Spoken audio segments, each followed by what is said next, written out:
Hello and welcome to the Sleepy Brain Science, the place where curiosity meets comfort, and every night is an invitation to learn something extraordinary.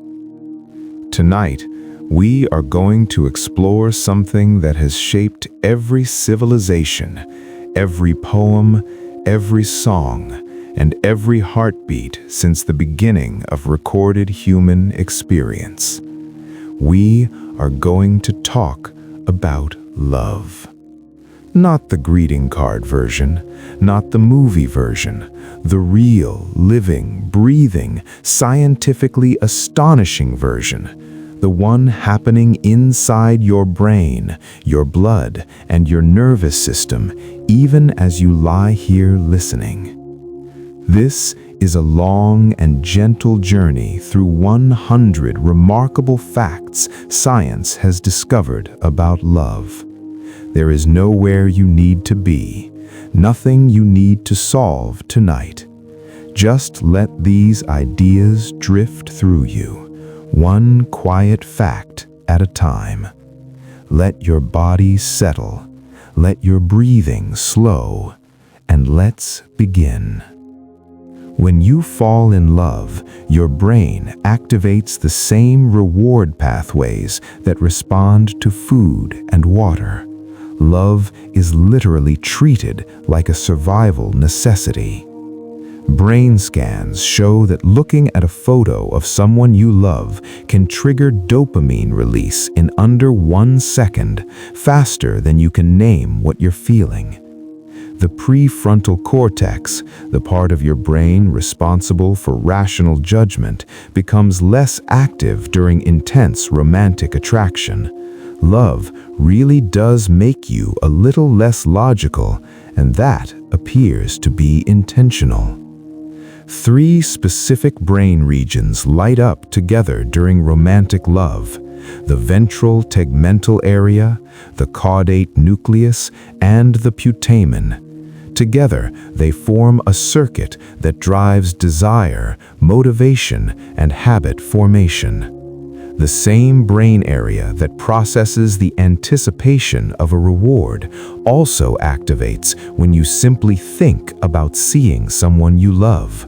Anticipation for the love-struck brain feels almost as good as arrival. Neuroscientist Helen Fisher identified that romantic love, as seen in brain imaging, more closely resembles a goal-directed motivation than an emotion. You are not just feeling love, your brain is actively pursuing it. Early romantic love produces neural patterns similar to obsessive-compulsive disorder, specifically the same difficulty redirecting attention away from a fixation. Science has a name for that inability to stop thinking about someone. When couples who have been together for over 20 years look at photos of their partners, brain scans show activity in the same dopamine-rich regions as newly attached couples. Long love and new love share more in common than we once believed. The brain areas associated with negative emotions, social judgment, and fear tend to go quieter during early romantic attraction. The brain, in a sense, lowers its guard so that a new bond can form. Love engages the brain's default mode network, the same system active during daydreaming and self-reflection. This is why a person in love so often drifts into quiet thought with no obvious trigger. Oxytocin, sometimes called the bonding hormone, is released during hugging, eye contact, and physical closeness. It deepens trust and makes social connection feel safe. A single 20-second hug is long enough to trigger a meaningful oxytocin response in many people. Duration matters. Brief contact produces less effect than sustained warmth. Vasopressin is a hormone linked to long-term pair bonding. In animal studies, blocking vasopressin can disrupt established partnerships, even in species known for lifelong fidelity. Cortisol, the primary stress hormone, rises sharply during the early stages of falling in love. Paradoxically, the very thing that makes us feel wonderful also puts the body into a mild state of arousal and alert. Serotonin levels in people newly in love show similarities to serotonin patterns in people with OCD. Both groups show lower availability of serotonin in the blood. This may partly explain the intrusive, repetitive thoughts that accompany infatuation. Phenylethylamine, a naturally occurring compound in the brain, surges during attraction. It is also found in chocolate, which may partially explain the long cultural link between chocolate and romance. Norepinephrine contributes to the physical sensations of attraction, the racing heart, the flushed skin, the alert energy. It is the same chemical involved in the fight-or-flight response, repurposed for excitement. Testosterone plays a role in sexual attraction across genders, though it fluctuates in interesting ways. It tends to decrease slightly in men during early attachment and increase slightly in women, nudging partners toward a shared hormonal middle ground. Endorphins, the brain's natural painkillers, are released during extended physical closeness with a partner. Long cuddles can genuinely reduce the perception of physical discomfort.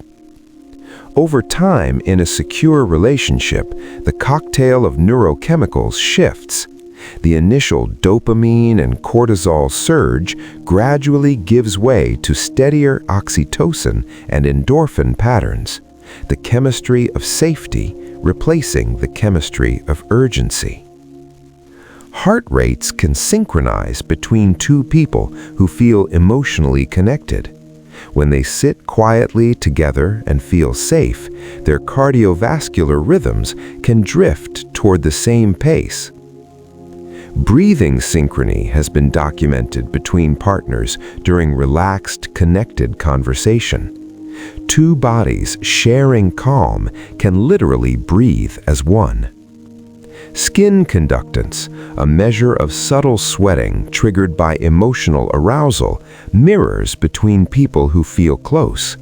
Your body's emotional response can become a reflection of another person's. Long-term partners often show similar patterns of cortisol rhythm across the day, suggesting that shared life and shared stress create shared biology over time. Studies on married couples have found that during an argument, each partner's heart rate and blood pressure can be predicted partly by the other person's body state, not only their own thoughts. Holding a partner's hand during a stressful experience has been shown to reduce pain perception and calm neural threat responses. The nervous system reads another person's presence as a resource. Eye contact with a romantic partner triggers pupil dilation. The pupils widen involuntarily in response to attraction and interest. People rate faces with slightly dilated pupils as more attractive, often without knowing why. The voice changes when speaking to a romantic partner. People unconsciously lower their pitch and slow their cadence, a subtle vocal signal of intimacy distinct from how they speak to friends or colleagues. Posturing, unconsciously copying a partner's body position, increases naturally during attraction and connection. It is the body's way of saying, "I am with you." When a secure attachment bond is threatened by distance, conflict, or loss, the body can mount a physical stress response as strong as confronting a physical danger. Emotional safety is not metaphorical to the body. It is real.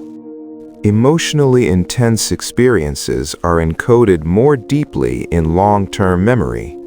Love, by flooding experiences with meaning and feeling, essentially tells the brain, remember this. The amygdala, the brain's emotional processing center, tags memories with intensity.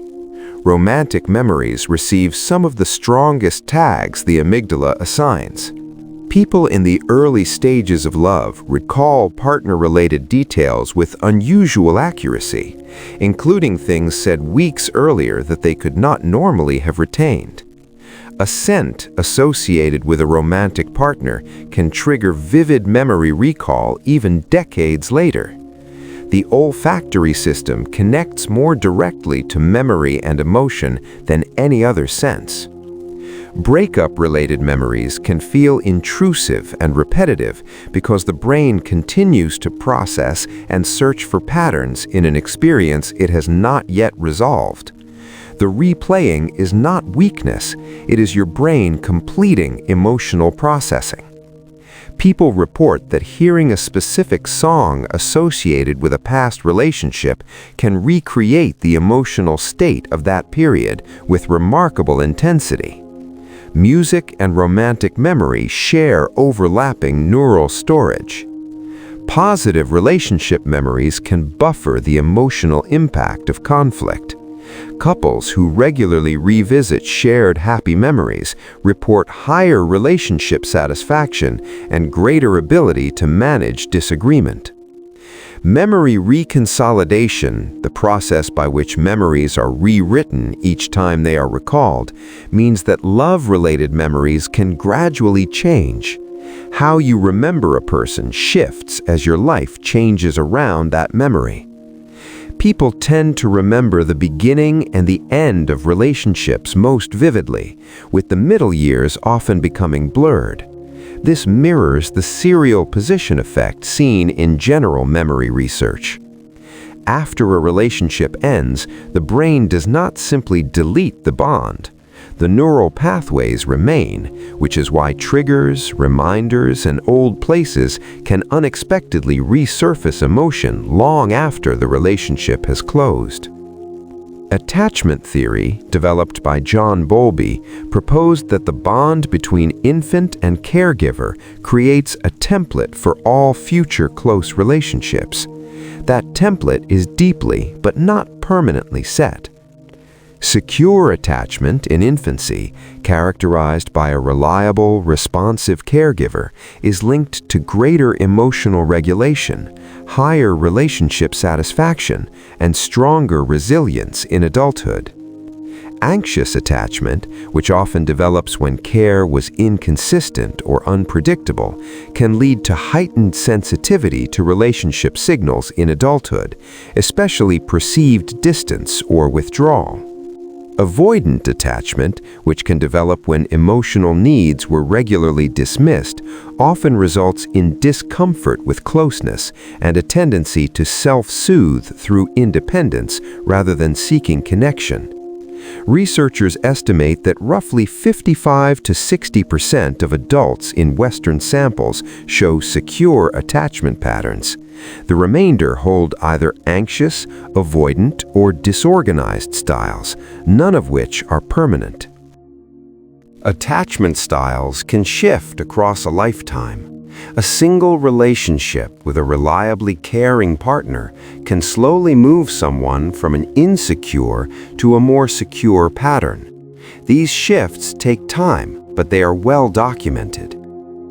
Children who experience consistent warmth from caregivers show measurably lower stress hormone baselines, suggesting that early love has literal biological consequences that extend throughout life. The need for a safe base from which to explore, first described in infant behavior, remains present in adult relationships. Adults in secure partnerships tend to take greater professional risks and pursue more ambitious goals. Proximity seeking, the instinct to move toward an attachment figure during threat or distress, remains active across the lifespan.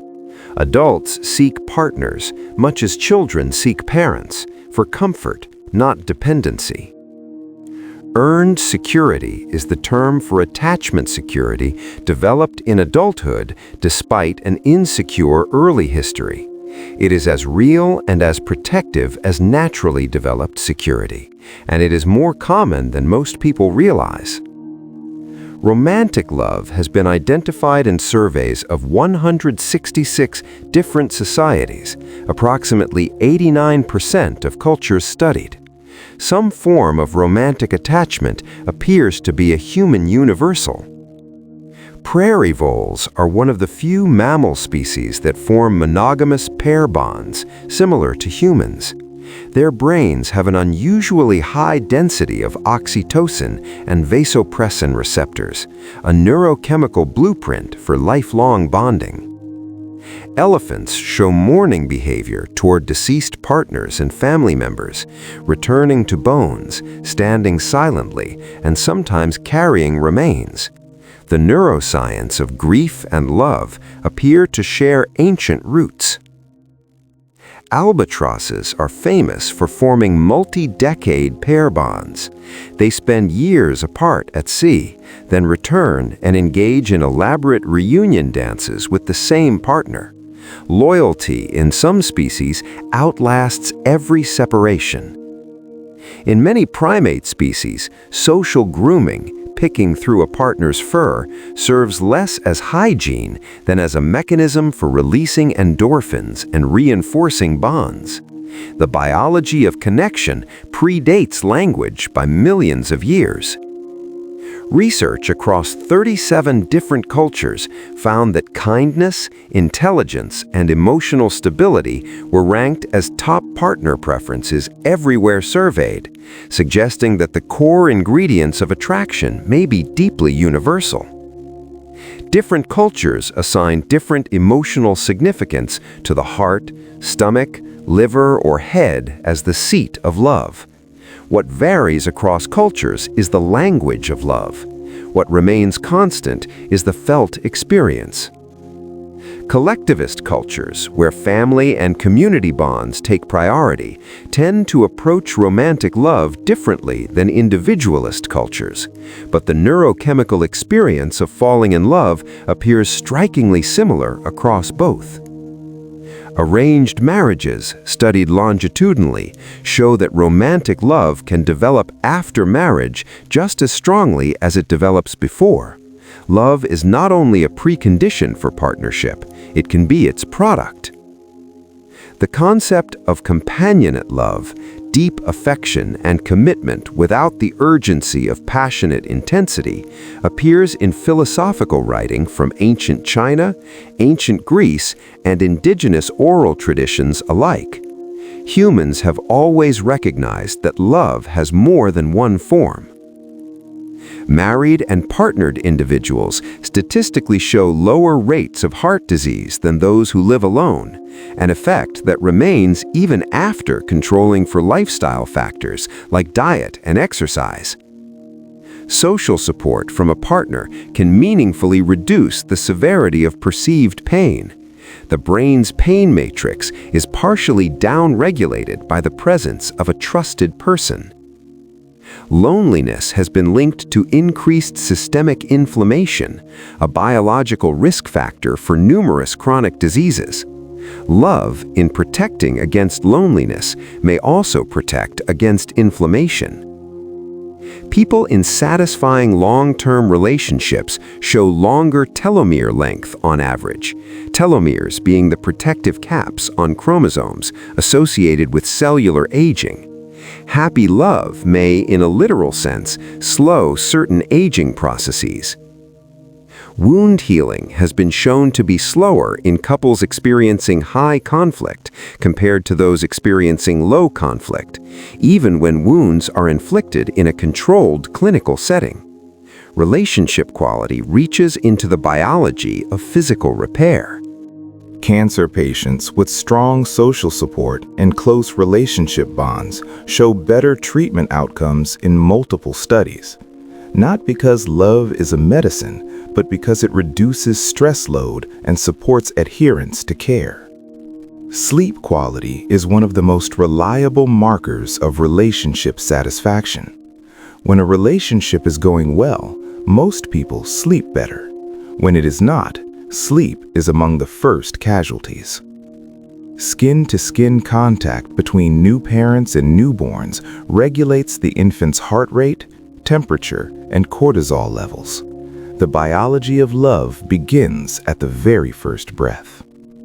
People in loving relationships tend to visit doctors more regularly, follow medical advice more consistently, and recover from illness more quickly.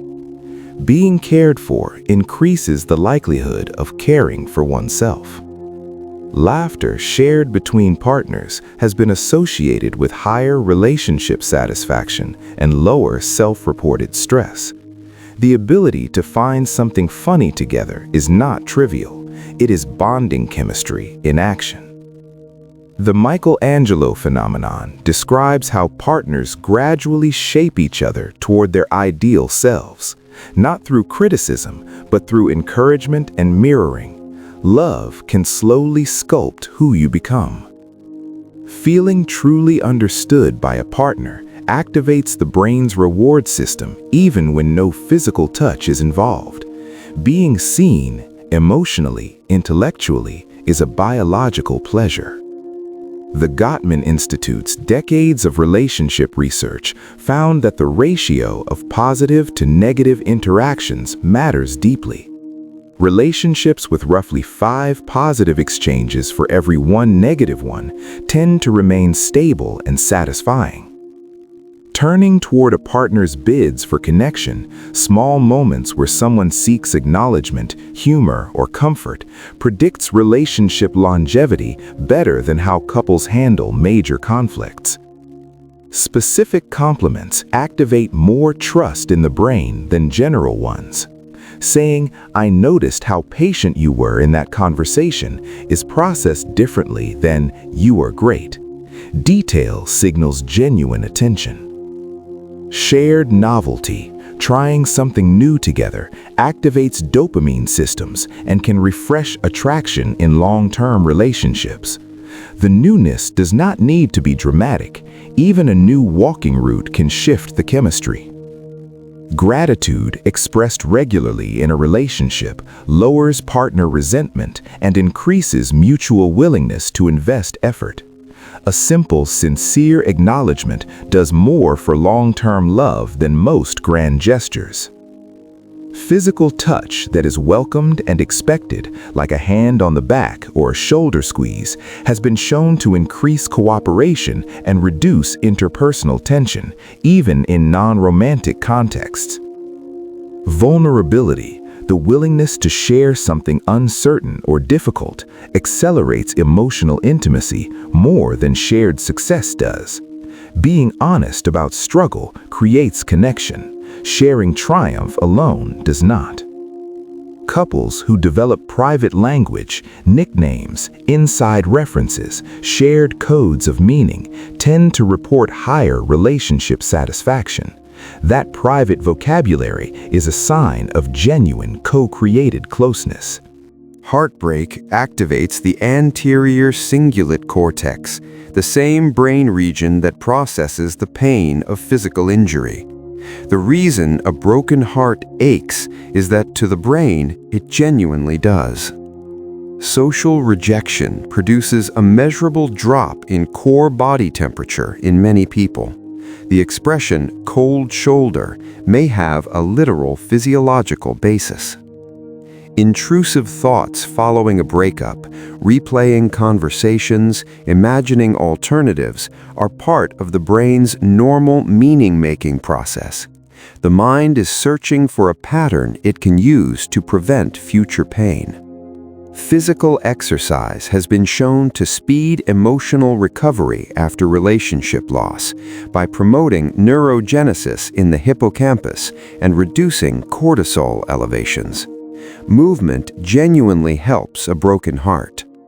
Writing about the emotional experience of a breakup in a private journal has been found to reduce physiological stress markers over time.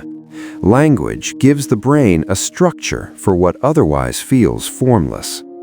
The pain of heartbreak typically peaks around 2 to 3 weeks after separation, and then begins a measurable decline, though the timeline varies widely based on attachment style and relationship length. People who maintain contact with an ex during early recovery show slower neurochemical return to baseline than those who create distance. The brain heals faster when it is not regularly re-exposed to the original attachment cue. Post-breakup, many people report heightened creativity. The same neural restlessness that once focused on a partner can redirect into artistic or intellectual work. Loss, processed well, can become surprising fuel. Social connection with friends and family after a breakup activates many of the same reward pathways as romantic love. Recovery is not about replacement. It is about rediscovering that the need for connection has many ways to be met. Research on post-traumatic growth, positive psychological change following significant hardship, finds that difficult relationship endings are among the most commonly cited sources of meaningful personal transformation. Heartbreak survived can expand who you are. Couples who regularly engage in deep conversation beyond logistics and daily updates report significantly higher relationship quality. Love deepens through the exchange of inner worlds, not just shared calendars. The concept of secure functioning in adult relationships describes pairs who operate as a genuine team, prioritizing each other's well-being not out of obligation, but out of understood mutual interest. Security is a choice that becomes a habit. Acts of service, doing something helpful without being asked, are registered by many people as the most tangible form of care. Love expressed through action can reach where words feel insufficient. Long-term love changes the structure of identity itself. After years of deep partnership, people's self-concepts incorporate their partner's traits, goals, and memories, a process researchers call self-expansion. Partners in stable, long-term relationships show reduced reactivity to ambiguous social cues. They are less likely to interpret a neutral expression as hostile. Being loved steadily teaches the brain to expect the world to be safer. Eye contact sustained for 2 to 4 minutes between strangers has been shown to produce feelings of warmth and connection in research settings. Love can be initiated carefully and consensually through something as simple as attention. The experience of awe, shared wonder at something larger than yourself, is one of the most reliable ways to build rapid intimacy between two people. Looking up at a night sky together does something in the nervous system that conversation alone cannot. Forgiveness in relationships is linked not only to relationship health, but to the physical health of the person doing the forgiving. Holding resentment is physiologically costly. Releasing it benefits both the relationship and the body. Love expressed consistently over decades can reshape a person's baseline mood, default assumptions about the world, and even how quickly their nervous system recovers from stress. The person you become is partly made by the love you have received. In studies that asked elderly adults what they considered most important in their lives, loving relationships consistently ranked above achievement, wealth, status, and experience. At the end of a long life, the brain returns to what it always knew was essential.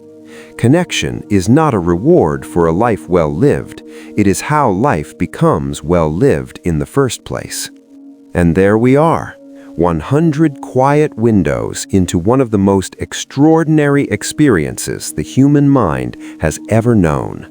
Love is not simple. It is ancient and intricate and biological and cultural and deeply, deeply personal. It lives in your chemistry and your childhood, in your habits and your history, in the way you reach for someone in the dark. And tonight, wherever you are, whether you are wrapped in love right now, or somewhere in the middle of finding it, or somewhere in the tender work of healing, you are held by that same universal force, the same one that has shaped every human before you and will shape every human after. On the Sleepy Brain Science Channel, we believe that understanding something beautiful does not make it less beautiful. It only makes it more. If tonight's journey brought you any calm, any wonder, or any comfort, consider sharing it with someone who might need a gentle night.